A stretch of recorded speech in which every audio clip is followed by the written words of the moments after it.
ఆంధ్రామిక్స్.com మిమ్మల్ని స్వాగతిస్తున్నది. గాలి వార్తలు రాస్తే కరెన్సీ కక్కాల్సిందే అంటూ తమిళ వారపత్రికకు జలక్కిచ్చింది సెక్సీ లేడీ లక్ష్మీరాయ్.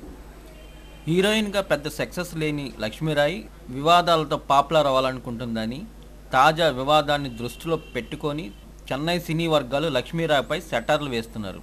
వివరాల్లోకి వెళితే, తాజాగా వెలువడిన సంచికల్లో ఒకే గదిలో హీరోతో బస చేస్తే తప్ప అని లక్ష్మీరాయ్ చెప్పినట్టుగా కుముదం వార్తాపత్రిక ఓ కథనాన్ని ప్రచురించింది.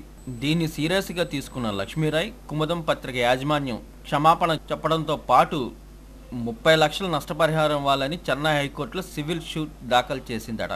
లక్ష్మీరాయ్ వినయ్తో తమిళ్లో చేస్తున్న మూవీ షూటింగ్ నిమిత్తం పుదుచ్చేరిలో ఉన్న హోటల్లో బస చేసినందుకు వెళ్ళిన ఆ యూనిట్కి గదులు దొరకపోవడంతో హీరో గారిని లక్ష్మీరాయ్ తన గదిలో ఉండమని ఆహ్వానించిందట. దీనిపై కుముదం పత్రిక మరోలా ప్రచురించడంతో ఈ వ్యవహారం ఈ విధంగా సాగుతుంది. మరి లక్ష్మీరాయ్పై కేసుపై కుముదం పత్రిక ఎలా స్పందిస్తుందో చూడాలి మరి.